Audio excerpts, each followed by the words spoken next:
Un aplauso para un acuerdo que llega, dicen, en un momento complicado, con la inflación disparada desde hace 18 meses. No es una norma, pero sí creen que es obligatorio llevarlo a las mesas de negociación. Sería bueno que en un plazo breve de tiempo, porque los convenios ya están más que discutidos y más que hablados, podamos dar salida a esos casi 1.400 convenios colectivos que quedan pendientes. Fuera de esta firma se ha quedado la subida salarial de 2022, en la que la inflación superó el 8%. No hemos sido capaces de llegar a un compromiso ni respecto al año 2021 ni respecto al año 2022 y, por tanto, será en la negociación de los convenios colectivos las que tengan que resolver esos años. Es un acuerdo, dicen, que da estabilidad a todas las partes y ayuda a impulsar el crecimiento económico. Ojalá esa estabilidad que este acuerdo da en la relación entre los trabajadores y las empresas también se haga en la sociedad española, también en la política.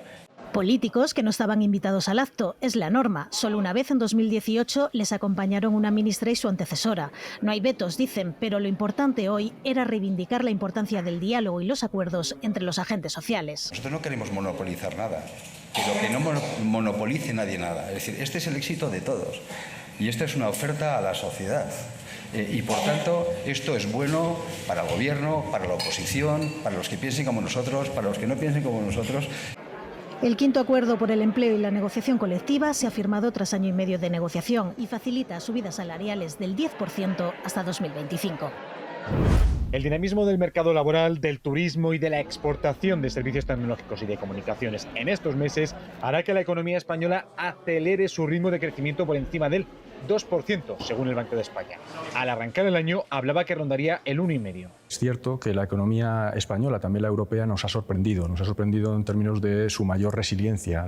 En su informe anual sitúa entre los retos la tasa de paro estructural del 13%, el doble que en la zona euro. Propone reformar la prestación por desempleo, más dinero pero durante menos tiempo, para incentivar el retorno al mercado laboral.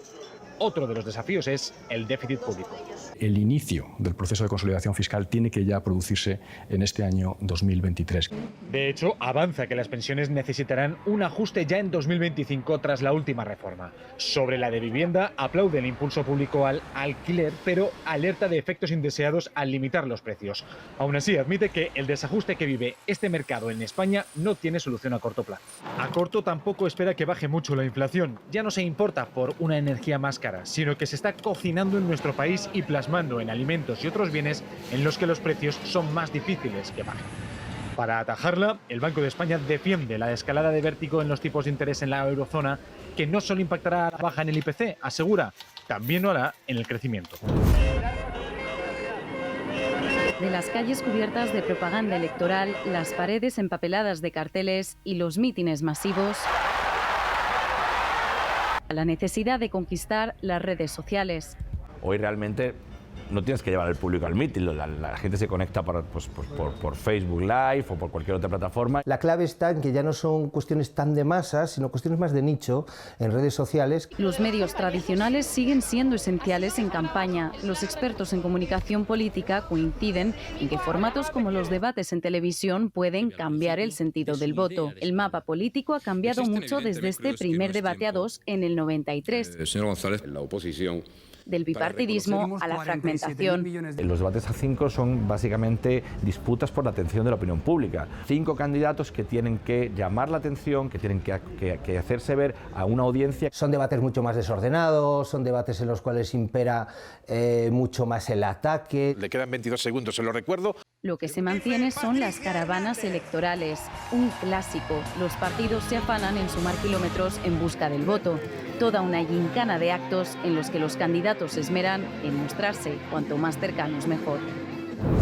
El cambio climático ha empujado al gobierno a presentar medidas laborales obligatorias para las empresas ante situaciones de calor extremo. Vamos a prohibir el desempeño de las actividades profesionales cuando la AMT diga que estamos en alerta roja o naranja. Para ello se modificará el reglamento de reducción de riesgos laborales. También se reducirá o se redistribuirá la jornada laboral, cambiando turnos o acortando las horas de trabajo. Además, será obligatorio el uso de ropas ligeras y transpirables y otras medidas individualizadas adaptadas al perfil del trabajador. En cuanto a las ayudas al campo, el sector más afectado por la sequía se anuncian medidas para paliar la falta de agua para riego. Que los agricultores que no puedan disponer de todo el agua que necesitan cuenten con un respaldo por parte del Gobierno, por parte de las administraciones. La oposición habla de electoralismo y el líder del PP dice que las medidas llegan tarde. Es que desde el año pasado hay comunidades autónomas que han establecido medidas extraordinarias frente a la sequía y el Gobierno de España dice que va a hacer un Consejo de Ministros mañana sobre esto. Núñez Feijóo reclama un pacto nacional del agua y mayor inversión en infraestructuras hidráulicas. Esta mañana, agricultores aragoneses de las 5 villas, muy afectados por la sequía, pedían precisamente el recrecimiento de la presa de Yesa.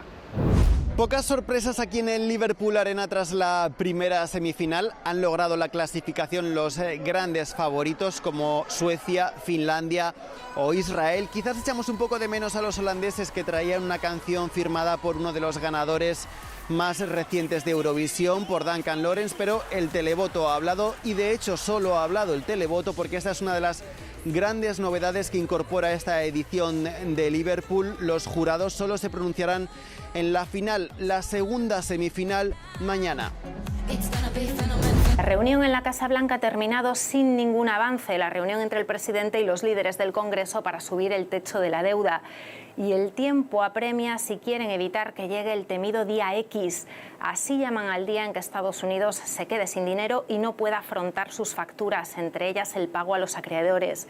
Si eso ocurre, Estados Unidos entraría por primera vez en la historia en suspensión de pagos, y entonces los economistas temen un desastre económico que vaya más allá de las fronteras de Estados Unidos. ¿Cuándo va a llegar el día X? Pues aquí calculan que muy pronto, a principios de junio. Y solo el Congreso puede evitarlo, porque aquí el límite de la deuda se fija por ley. El Congreso pone un máximo a la cantidad de dinero que el Gobierno puede pedir prestada, y con los años esa cantidad se ha ido actualizando, pero ahora hay una batalla política, un pulso entre el presidente Joe Biden y los republicanos que controlan la Cámara de Representantes. Los republicanos le exigen que haga recortes y él dice que eso es una negociación aparte. Se niega a aceptarlo como condición para subir ahora el techo de la deuda. Y la reunión ha terminado sin que nadie mueva un ápice su posición. En el principal campamento de Iskenderun, cientos de personas hacen cola para una botella de agua. El próximo domingo muchos lo harán para votar. Según datos oficiales, 9 millones de personas de las provincias afectadas tienen ese derecho. Los desplazados por el terremoto, nos cuenta la responsable de seguridad, lo pueden hacer con un carnet de identidad temporal. Los hemos identificado registrando y comparando su huella dactilar. ¿Cómo es posible hacer un censo electoral tras el terremoto que deja más de 50.000 muertos y un número indeterminado de desaparecidos? Esa es la pregunta que muchos se hacen aquí en Turquía antes de las elecciones. Y se la hemos trasladado a un funcionario delegado del Ministerio del Interior en Hatay. Se ha identificado a los supervivientes con ayuda de las autoridades locales y hemos contactado uno por uno. Podemos garantizar que están en las listas. También afirma que se ha identificado con ADN a todas las víctimas, pero no es capaz de precisar cuando le preguntamos el número exacto de muertos y desaparecidos. La oposición duda de su veracidad. El Gobierno no facilita la lista oficial de votantes. Por eso, explica el líder de la coalición opositora en Iskenderun, estamos realizando un censo paralelo con información recabada por voluntarios para poder controlar irregularidades el día de la votación. Temen que esa lista incluya personas muertas o desaparecidas en el terremoto. Y Stoltenberg pide coraje político a los aliados para aumentar el gasto en defensa e incrementar la producción de armas destinadas a Ucrania, en una reunión con los jefes de la OTAN. En esa reunión están presentes los mandos militares de los distintos países de la OTAN, es decir, los que llevan a cabo sobre el terreno las decisiones que se toman al más alto nivel. Marta Carazo, hoy de hecho están analizando cuáles van a ser las próximas decisiones en esa guerra de Ucrania. Sí, porque la alianza se mueve rápido, pero no lo suficiente y todo lo que requieren las nuevas amenazas. Y efectivamente los mandos militares que se reúnen son los que tienen que llevar a la práctica las decisiones políticas, transformarlas en estrategias y en capacidades. Lo hacen junto a un representante militar ucraniano, centrados en la ofensiva rusa, de la que dicen que Goliat está empezando a vacilar porque David, que es Ucrania, está ofreciendo una resistencia inmensa y una táctica que califican de brillante. Stoltenberg habla de más entrenamiento, habla de más recursos, habla de más inversión en defensa y espera sacarlo adelante en la próxima cumbre de la OTAN en julio. Y para eso pide coraje político. Un coraje que, por cierto, también tienen que enfrentarse a él los líderes de los 27. Hoy los embajadores aquí en Bruselas empiezan a negociar el 11º paquete de sanciones.